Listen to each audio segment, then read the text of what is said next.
સુખદ આશ્ચર્ય નથી આ ખરેખર. એમાં પણ એ ખૂબ જ સરસ વસ્તુ છે કે આટલા લોકો પુસ્તક વિમોચનમાં આવ્યા છે.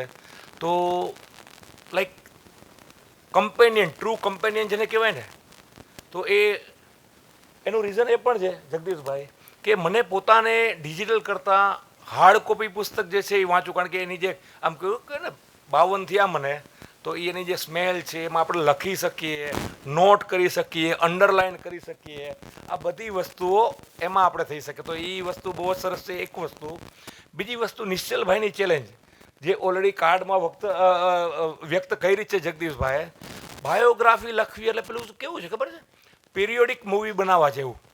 આપણે પિરિયડ મૂવી આપણે જોઈએ ને તેમાં બહુ છૂટછાટ ન મળે, પણ છતાંય બહુ એકદમ સરસ રીતે જે વક્તવ્ય બધું રજૂ કર્યું છે, એક એક ઘટનાઓને આલેખી છે, એ બહુ સરસ. છેલ્લી એક વાત, મોટિવેશનલ પુસ્તકો ઘણા બધા છે, પણ આ પુસ્તકની પેલી કહેવાય ને કે એ વસ્તુ એવી છે કે જે આપણે એવું લાગે કે ભાઈ આપણામાંના એક વ્યક્તિ કે જે અહીંયા સુધી પહોંચ્યા, પદ્મશ્રી એવોર્ડ મળ્યો, 2 આપણે જગદીશભાઈ 3 થઈ ગઈ હવે પીએચડી કે 2? 3 ને? હા, 3 પીએચડી. એટલે એ નાની સૂની વાત નથી એમ.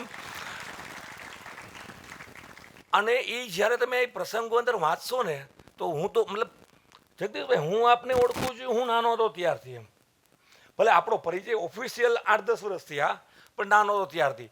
પણ જ્યારથી છેલ્લા 8 વર્ષ થયા જે મેં આ બધું ઓબ્ઝર્વ કર્યું ને, તો મને પોતાને ઇન્સ્પિરેશન મળે. એટલે આ મોટિવેશન કરતાં ઇન્સ્પિરેશન એમાં એટલો જ ફરક છે કે જેટલો બુકે અને છોડમાં ફરક છે.